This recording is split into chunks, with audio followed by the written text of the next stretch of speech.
Sometimes I get the question, why should I read fiction? It's not real. A lot of people just turn away and won't even look at it because why read something that's made up?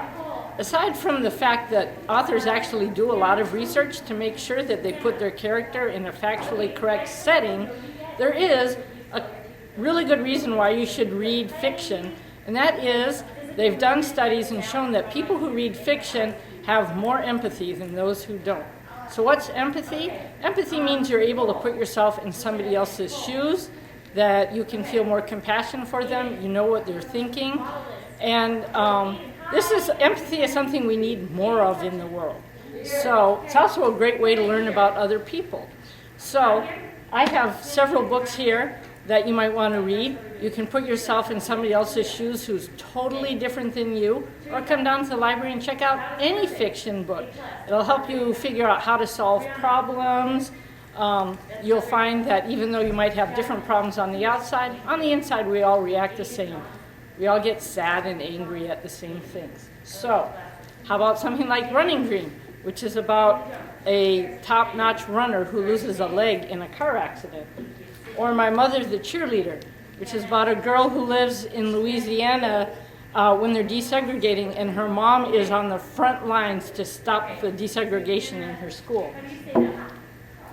How about if you were raised in a polygamous cult and your parents were trying to marry you off at 15 to be the second wife of a really old guy?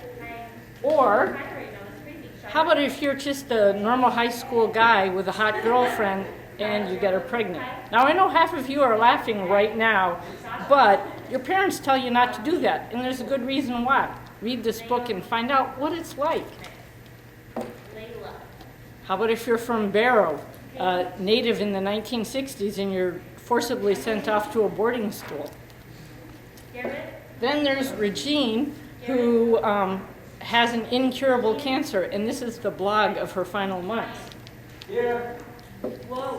What happens if you lived in Cambodia right after the end of the Vietnam War, when the Khmer Rouge killed almost 2 million people, a quarter of the population? How would you have survived that time? Or if you're in Liberia in the 1990s and you go to visit friends, and when you come back your whole village has been destroyed and the guerrilla army makes you be one of their soldiers, what would that be like? Or finally, maybe you're living in Afghanistan under the Taliban, remember, where women have no rights? What happens if your father dies and you're the only girl trying to take care of your mother? How are you going to become the breadwinner? So, come to the library, check out this or any of the other wonderful books, and learn some empathy.